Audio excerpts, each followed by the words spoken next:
Social post TV ప్రేక్షకులకు నమస్కారములు. ఆపదామపహర్తారం దాతారం సర్వసంపదాం లోకాభిరామం శ్రీరామం భూయో భూయో నమామ్యహం. దశావతారాల్లో రామావతారం, కృష్ణావతారం ఈ రెండు కూడా పూర్ణావతారాలుగా మన పెద్దలు చెప్తారండి. అంటే పూర్తిగా అనమాట. కొన్ని ఈ పరశురామ, మిగిలిన కొన్ని అంశావతారాలు కూడా ఉన్నాయి. అయితే ఇది పూర్ణావతారాలు. ప్రత్యేకంగా రాక్షస సంహారం కోసం అవతరించినటువంటి శ్రీ మహావిష్ణువు యొక్క అవతారాలు. అయితే ఇక్కడ వారం గ్రహించాల్సింది ఏంటంటే, ఈ రెండు అవతారాల్లో కూడా ఇటు రాముడు ఇటు కృష్ణుడు కూడా స్త్రీవధతోనే రాక్షస సంహారం ప్రారంభించారు. అది బాల్యంలో. ఇది అనుకోకుండా రెండవ అవతారాల్లో కూడా జరిగిందండి. ఇక్కడ రామావతారంలో బాలరాముడు ఇంకా అప్పటికి 16 ఏళ్ళు కూడా నిండలేదు. విశ్వామిత్రుడు వెనకాల వెళ్ళాడు యాగ సంరక్షణ కోసం. అక్కడ తాటక అనేటువంటి రాక్షస స్త్రీని ఆయన సంహరించడం జరిగింది. కృష్ణావతారంలో ఇంకా పసి పిల్లవాడే, పాలు తాగే వయస్సు. ఆ వయసులోనే కంసుని చేత పంపబడినటువంటి పూతన అనేటువంటి ఒక రాక్షస స్త్రీని సంహరించడం జరిగిందండి. అక్కడ తాటక కానివ్వండి, ఇక్కడ పూతన కానివ్వండి, ఈ రెండు కూడా స్త్రీవధతోనే వాళ్ళ యొక్క అవతారాలు ప్రారంభమైనవి. ఇదొక విశేషం అండి. ఈ ఘట్టాన్ని మనం పరిశీలించినట్లయితే నిజానికి రామచంద్రమూర్తికి మనం ఏదో పెళ్ళైన తర్వాత అరణ్యానికి వెళ్ళమంటే తండ్రి మాట గౌరవించాడని అనుకోవటం కాదండి. అసలు చిన్నప్పటి నుంచి కూడా తండ్రి మాట అంటే ఆయనకు వేదం అండి. అది ఇక్కడ మనకు కనిపిస్తుంది. వీళ్ళు వెళ్ళారు, వెళ్ళి ప్రయాణం సాగిస్తున్నారు. సరే, నదీ తీరంలో పడుకున్నారు.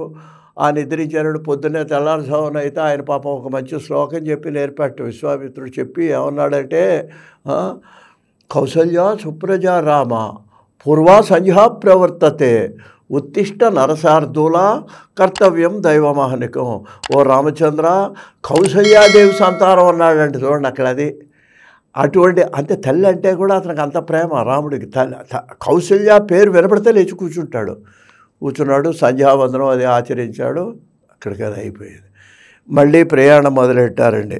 మొదలెట్టేటికి కొంత దూరం వెళ్ళారు. కొంత దూరం వెళ్ళేటప్పటికి అక్కడ మలయ పర్వతము, కరూర పర్వతం అనేటువంటి ప్రాంతంలో బాగా కారడవి, దట్టమైన అడవండి. అక్కడే ఉన్నది ఈ యొక్క తాటక.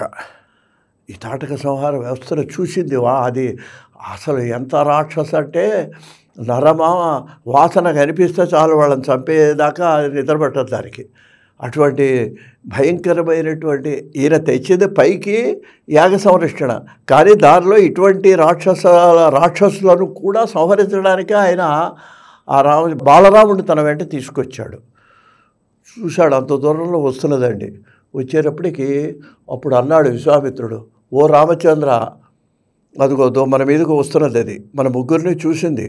నువ్వు ఆలస్యం చేసావంటే మనల్ని చంపేసి తను ఆహారంగా స్వీకరించేస్తుంది. ఇక్కడ ఇంక ఆలస్యం చేయడానికి వీల్లేదు. ఎలా ఉందో చూడు పర్వతంలాగా. ఆ రాక్షస స్త్రీని వెంటనే నువ్వు సంహరించాల్సింది అని చెప్పాడండి విశ్వామిత్రుడు. విశ్వామిత్రుడు చెప్పేటప్పటికి ఈయనకు చిన్న సందేహం. ఇప్పటిదాకా వశిష్ఠుల వారి దగ్గర చక్కగా ఎన్నో విలువిద్యలు నేర్చుకున్నాడు. చక్కగా ఎన్నో విషయాలు, ఆయుధాలు ఎలా ప్రయోగించాలో అవన్నీ నేర్చుకున్నాడు. ఇంత మనకు ఏదో సామెత అంటారు చూడండి, ఏదో అంతా అన్ని విద్యలు నేర్చుకొని ఏదో మూలలో ఉన్న ముసలమని కొట్టారు అన్న సామెతగా ఇన్ని విద్యలు నేర్చుకొని నా మొట్టమొదటి యుద్ధం ఈ స్త్రీతోనా అని కొంచెం సంశయించాడు. ఏదో బలమైన రాక్షసుడితో చేస్తే, అతన్ని సంహరిస్తే అది గొప్ప, కానీ ఈ స్త్రీ వధ చేయటం ఎంతవరకు అని కొంచెం మనసులో సందేహం వచ్చిందండి. ఎందుకంటే రామో విగ్రహవాన్ ధర్మ, ఆయన ధర్మస్వరూపుడు కాబట్టి కించిత్ సందేహం కలిగేటప్పటికి ఈయన అన్నట్ట, నాయన ఇక్కడ స్త్రీ పురుష భేదం కాదు, రాక్షసి అనేక మంది తపస్సులకు అపకారం చేసింది. నువ్వు మరి ఇది తప్పకుండా నువ్వు ఆలస్యం చేయడానికి వీళ్ళే సంహారం చేయాలి అని మరొకసారి విశ్వామిత్రుడు చెప్పాడండి. ఈయన ఒక విధంగా గురువుగారే బల అతిబల అనే విద్యలు నేర్పాడు. రాముడికి నేర్పితే రాముడు లక్ష్మణుడికి కూడా నేర్పాడు ఆ విద్యలు. ఎన్నో చివరికి కళ్యాణం దాకా తీసుకెళ్ళాడు ఆయన. అటువంటి మహానుభావుడు విశ్వామిత్రుడు. అప్పుడు రాముడు ఒక్క మాట అన్నాడు రామాయణంలో, ఇది మనం గమనించాలి. ఏదో రామాయణం మనం అందరం చదువుతామండి, తెలియదా ఏముంది, సీతా కళ్యాణం అయింది, లేకపోతేనేమో అడవులకు వెళ్ళారు, ఇది అందరికీ తెలిసిన కథ. ఈ చిన్న చిన్న విషయాలు మనం గమనించాలి. ఈ సందర్భంలో వాల్మీకి రాముడి చేత ఒక మాట పలికిస్తాడండి. ఏమంటాడంటే, ఆయన వెళ్ళేటప్పుడు తన తండ్రి ఒక మాట చెప్పాట రామచంద్రమూర్తితో. ఏమని చెప్పాడంటే, నాయనా రామ, నువ్వు ఆ స్వామి విశ్వామిత్రుల వెనకాల వెడుతున్నావు, ఆయన ఏం చెప్తే అది చెయ్యి అని తండ్రి గారు ఆదేశించారట. చూడండి, అది మనసులో ఈయనకు గుర్తొచ్చింది. అప్పుడు రామచంద్రమూర్తి అంటున్నాడు, చూడండి, మన లక్ష్మణుడు వాళ్ళతో అంటున్నట్టు ఏమనంటే, ఓ లక్ష్మణ, ఇంక మనం ఆలస్యం చేయకూడదు. ఎందుకనంటే ఇక్కడ ఒక ధర్మం ఉంది. ఏమిటంటే, పితృవచన నిర్దేశాత్ పితృవచన గౌరవాత్. పితృవచన నిర్దేశాత్, మా తండ్రి గారు ఒక మాట నన్ను ఆదేశించారు, ఆ మాటను ఆచరించాల్సినటువంటి బాధ్యత, గౌరవించాల్సిన బాధ్యత నా మీద. పితృవచన నిర్దేశాత్, పితృవచనం మీద ఉండేటువంటి గౌరవాత్. ఏం చేయాలి? వచనము కైశికస్యతి, ఈ కౌశికుడు అనేటువంటి మహర్షి యొక్క, విశ్వామిత్రుడి యొక్క వచనాన్ని నేను పాటించాలి. చూడండి అక్కడ ఎంత ధర్మంగా మాట్లాడుతున్నాడు. ఎందుకనంటే ఆయన చెప్పాడని కాదు, మా నాన్నగారు చెప్పారు. ఏం చెప్పారు మా నాన్నగారు అంటే, ఆయన ఏం చెప్తే చేయమని ఆయన వెనకాల పంపారు. కాబట్టి ఇప్పుడు ఆయన తాటకం చంపమన్నారు, చంపుదాం లక్ష్మణ, నువ్వు కూడా సిద్ధంగా ఉండు, మన ఇద్దరం కలిసి ఆ తాటక సంహారం చేద్దామని చెప్పేసేసి రామచంద్రమూర్తి ప్రయత్నం చేశాటండి. ఇక్కడ ఇంకొక విషయం కూడా ఉందండి మనం గమనించాల్సింది. ఈలోగా ఆయన ఆశీర్వచనం కూడా చేశాడు. పెద్దల ఆశీర్వచనం కావాలి వాల్మీకి రామాయణం. ఇప్పుడు కొన్ని మనం చేసేటప్పుడు మన గర్వం పనికిరాదండి. ఏ పనికి? నువ్వు సమర్థుడు కావచ్చు, అయినా సరే పెద్దలకు నమస్కరించాలి, వాళ్ళ ఆశీర్వచనం తీసుకొని వెడితేనే అది తొందరగా ఫలిస్తుంది. ప్రతివాళ్ళని దూషించడం, తనకంటే పెద్దవాళ్ళని నోటుకొచ్చినట్టు మాట్లాడితే అది కార్యసాఫల్యం జరగదు. అందుకని ఈయనకు కూడా గౌరవించి, అయ్యా మీరు చెప్పినట్టే మా నాన్నగారు కూడా మిమ్మల్ని గౌరవించమన్నారు, మీరు చెప్పినట్టే నేను చేస్తాను అన్నాడు. ఆయన ఒక ఆశీర్వచనం చేశాడు విశ్వామిత్రుడు. ఏమనంటే, స్వస్తి రాఘవయోర్ అస్థి. ఒక ఆశీర్వచనం మనకి తేలిగ్గా అనిపిస్తుంది. అది స్వస్తి అనే మాటకి శుభమొగ్గాక అని అర్థం. ఒక ఆశీర్వచనం స్వస్తి రాఘవయోర్ అస్థి. రాఘవ అంటే ఇక్కడ ఇద్దరు రామలక్ష్మణులు ఇద్దరు రాఘవులే, రఘువంశంలో వాళ్ళు.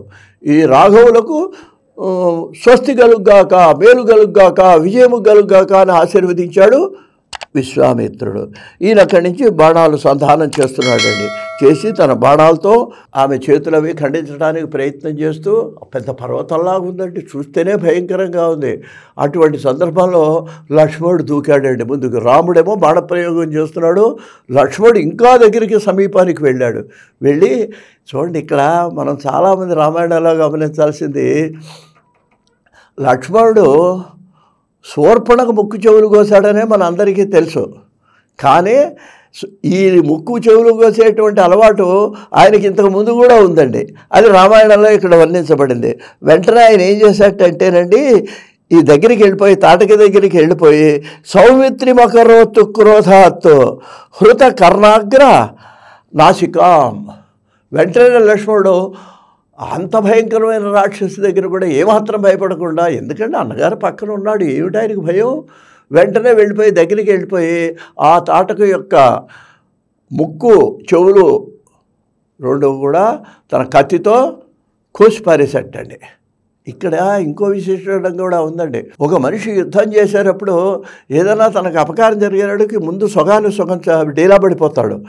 ఎప్పుడైతే ఇంత క్రోధంతో ఉన్న రాక్షసికి ఈ లక్ష్మణుడు ముక్కు చెవులు కోసాడో, ఆవిడ సొగం చచ్చిపోయింది. చచ్చిపోయిన తర్వాత ఈయన వెంటనే బాణాలేసి రామచంద్రమూర్తి ఆమె యొక్క చేతులు ఖండించాడు. ఆ చేతులు ఖండించిన తర్వాత ఆయన అక్కడి నుంచి మరో బాణం వేసి ఆమె యొక్క సంహారం చేయటం జరిగింది అని చెప్పి రామాయణంలో వర్ణించడం జరిగిందండి. అక్కడ పూతన కూడా అంతే, ఒక అందమైన స్త్రీ యొక్క రూపంలో వచ్చి కృష్ణావతారంలో వచ్చినప్పుడు ఆ స్త్రీ తనేదో అతనికి పాలు ఇవ్వాలని చేసినప్పుడు, ప్రయత్నం చేసినప్పుడు, ఆ బాలకృష్ణుడు పాలతో పాటు ఆమె యొక్క విషం పూసుకొని వచ్చింది పాల పేరుతో, అంటే విషం ఇచ్చి చంపాలని. ఆ విషంతో పాటు ఆవిడ పాలని, ఆవిడ ప్రాణాలను కూడా, పంచప్రాణాలను కూడా హరించి ఆవిడ మరణించేట్టుగా చేసేవాడు అక్కడ బాలకృష్ణుడండి. అది పడిపోతే అక్కడ యశోద వాళ్ళందరూ ఎంతో కంగారు పడ్డారు. రాక్షసులకు మరణ సమయంలో యథార్థ రూపం వస్తుందిటండి. అప్పటిదాకా చాలా అందమైన గోపికలాగా అలంకారం చేసుకొచ్చింది, చేతిలో ఇలా పడిపోయింది, నేల మీద ఒక తాడు చెట్టు అంత పొడగుంది.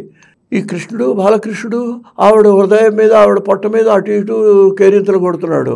అయ్యి బాబోయ్, ఇదేమిటి రాక్షసి ఇట్లా అయింది, ఇప్పటిదాకా ఎవరో ఎక్కడి నుంచి వచ్చింది ఈ రాక్షసి, అసలు వాళ్ళకి ఏమీ అర్థం కాలే.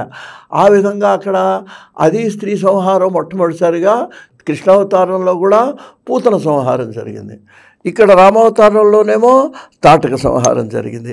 మనం అనుకోకుండా జరిగినప్పటికీ కూడా ఈ రెండు కూడా ప్రత్యేకంగా ఆ అవతారాల్లో ఆ విధంగా ఆ రాక్షస సంహారం. ఇంకా అనేక మందిని తర్వాత అక్కడ కృష్ణుడు కూడా అసలు ప్రధానమైన వాడు కంసుడినే సంహరించాడండి ఆయన మహానుభావుడు. అసలు వీళ్ళు అవతరించింది దేనికి? ద్వారపాలకులైనటువంటి వాళ్ళు ఒక జన్మలో హిరణ్యకశిపులుగా పుడితే, రెండో జన్మలో రావణ కుంభకర్ణులుగా పుడితే వాళ్ళని సంహరించడానికి రామావతారం. కాబట్టి కృష్ణావతారంలోకి వచ్చేటప్పటికి శిశుపాల దంతవక్తులు, వీళ్ళకి నిదానికి అన్నదమ్ములు కాదు, వీళ్ళకి బంధువులు మాత్రమే, స్నేహితులు. ఈ శిశుపాల దంతవక్తులు ఇది మూడో జన్మ. దీంతో వాళ్ళకి పూర్తి అయిపోయింది. మళ్ళీ ఆ జయ విజయం ద్వారపాలకులుగా వెళ్ళడం జరిగింది. ఈ విధంగా 3 కాదండి, ఇక్కడ 4 అవతారాలు వచ్చాల్సి వచ్చింది స్వామి. రామావతారం, కృష్ణావతారంలో ఇద్దరిద్దరిని చంపారు. కానీ హిరణ్యకశిపులు చంపడానికి, హిరణ్యాక్షుడిని చంపడానికి వరాహావతారం ఎత్తాల్సి వచ్చింది స్వామి. హిరణ్యకశిపుడిని చంపడానికి నరసింహావతారం ఎత్తాల్సి వచ్చింది. అంటే 10 అవతారాల్లో 4 అవతారాలు ఈ విధమైనటువంటి జయ విజయుల యొక్క వాళ్ళ జన్మలను నుంచి వాళ్ళకి విముక్తి కలిగించటానికి, మళ్ళీ వాళ్ళు తన ద్వారపాలకులుగా చేరటానికి ఆయన చేశాడు. కాబట్టి స్వస్తి.